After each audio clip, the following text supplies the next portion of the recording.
Akhirnya setelah sekian lama ada brand lokal yang berani buat jadi pionir di dunia gamepad. Khususnya di dunia gamepad dengan fitur yang super duper lengkap. Funtech EOS. Atau di sini ada 3 versi ya. Ada Funtech WGP15 EOS Pro, ada juga Funtech GP15 yang EOS biasa, dan juga ada Funtech GP15L yang EOS Lite. Dan yang EOS Pro ini tuh menarik banget ya, karena dia itu punya segudang fitur dengan harga yang cukup affordable. Dan yang EOS Pro ini tuh menarik banget karena dia itu bakal jadi pilihan gamepad paling worth it dengan segudang fitur yang dia punya. Jadi, penasaran sama ketiga gamepad yang ada di depan gue ini?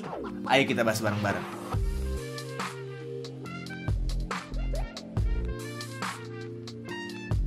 Halo semuanya, ketemu lagi sama gue Tommy. Dan di video ini gue pengen bahas seri gamepad terbaru dari Funtech, yaitu Funtech EOS atau Explorer of Stars. Di sini untuk Funtech EOS sendiri itu ada 3 versi ya. Ada GP15L yang EOS Lite, terus ada juga yang GP15 atau yang EOS standar, dan yang paling lengkap dan yang paling mewah itu ada EOS Pro atau yang WGP15. Tapi sebelum gue bahas lebih lanjut soal ketiga gamepadnya, gue mau bahas dulu soal paket pembeliannya. Kita mulai dari yang paling simple, ada EOS Lite, yang secara paket pembeliannya itu cuma dapat si gamepadnya aja, user manual, dan kartu garansi. Untuk yang EOS biasa, kalian bakal dapat si gamepadnya, dapat replacement parts buat D-pad dan analog, dapat user manual dan kartu garansi.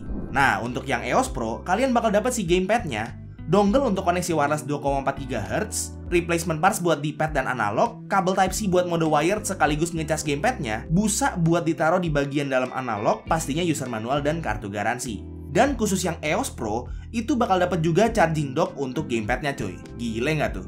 Secara general mereka semua itu punya form factor dan shape yang mirip-mirip. Untuk shape-nya sendiri itu mereka ngeressemble banget controller untuk Xbox Series S dan juga X ya. Tapi di sini uniknya justru si EOS ini, si seri 3 EOS ini tuh pakai base chipsetnya Nintendo punya controller, yaitu yang Switch Pro controller. Jadi basically secara internal si WGP15 dan GP15 dan GP15L ini itu justru lebih miripnya itu sama Rexus GX400. Yang juga artinya pastinya semua seri controller Funtech EOS ini itu kompatibel sama Nintendo Switch. Cuman ya sayangnya karena hal ini tuh ketiga gamepad ini jadinya nggak kompatibel sama PS4 atau PS5 ataupun Xbox. Jadi mungkin bisa dibilang ketiga gamepad ini ya untuk Funtech EOS ini paling cocok itu buat PC gamer dan ya tipis-tipis buat gamer Nintendo Switch juga. Atau bisa juga buat gamer mobile karena pastinya untuk ketiga gamepad ini bisa kompatibel sama iOS atau Android. Secara desain ketiga gamepad ini bisa dibilang sama karena ya mungkin base modelnya itu sama dan tinggal dibedain sama fitur-fitur tambahannya aja. Ketiga gamepad ini juga sama-sama punya LED lighting gitu yang bisa digonta-ganti modenya, sama-sama pada ada audio jacknya buat colok kita punya headset, dan ada fitur rumble-nya.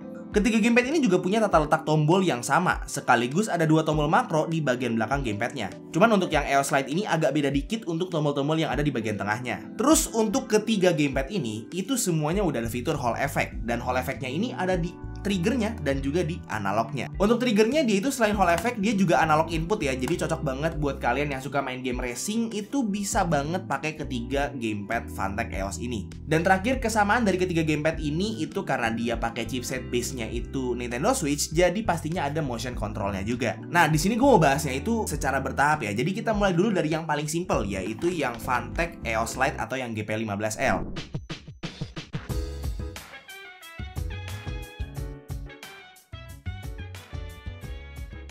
Jadi si EOS Lite ini basically adalah versi paling affordable dari seri Funtech EOS. Dia itu gamepad wired yang bisa dipakai di berbagai platform kayak PC, iOS, Android, bisa dipakai di Nintendo Switch juga, dan bisa dipakai di PS3 juga katanya. Cuman emang karena dia itu masih wired, jadi kalau misalnya mau dipakai HP itu agak sedikit effort ya, karena harus pakai converter dulu. Fitur paling spesial dari si EOS Lite dan basically fitur di semua versi Funtech EOS juga itu adalah Hall Effect yang ada di analog dan juga di triggernya. Jadi triggernya udah akurat banget dan pastinya cocok buat main game racing ataupun game-game lain juga. Analognya juga di sini udah anti drift Hall Effect ya. Dan di sini gue tes di gamepad tester itu untuk analog error rate-nya itu bisa nyentuh 0,%, which is udah bagus banget ya buat main game-game kompetitif kayak game FPS ataupun game kayak FIFA. Sebenarnya itu aja sih yang bisa gue bahas dari si Funtech EOS Lite ini karena emang fitur dia itu kalau dibanding sama yang dua lagi itu paling simple. Jadi langsung aja kita masuk ke versi tengahnya atau lini tengahnya ya, yaitu Funtech EOS biasa atau yang GP15.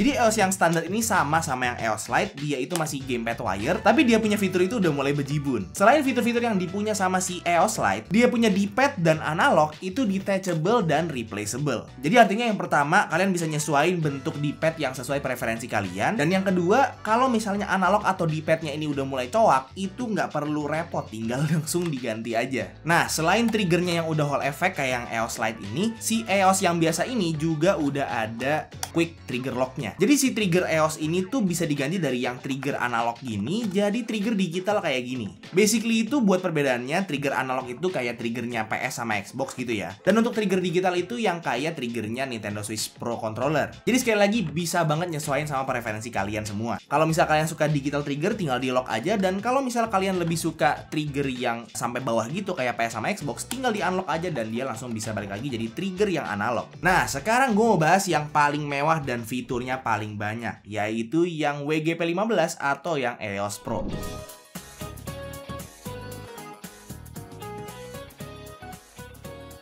Jadi basically si EOS Pro ini adalah versi wirelessnya dari si EOS biasa. Cuman memang ada beberapa fitur yang nggak ada juga di si EOS biasa. Jadi selain semua fitur yang ada di EOS biasa yang dimiliki sama si EOS Pro ini, kayak Hall effect trigger and analog, terus ada quick trigger lock-nya juga, interchangeable D-pad sama analog juga. Si EOS Pro ini pastinya udah wireless ya, karena memang gamepad wireless, dan wirelessnya itu udah triple mode cuy. Ini pertama kalinya ada brand lokal yang berani buat nerapin konsep wireless triple mode di gamepad mereka. Dan ini pastinya bikin gamepad yang satu ini tuh jadi convenient banget buat dipakai di berbagai platform ya. Gak usah ribet pakai dongle buat mode wirelessnya, tapi kalau misalnya kalian tetap butuh low latency, tetap ada dongle buat ngelakuin itu. Nah, belum selesai di situ.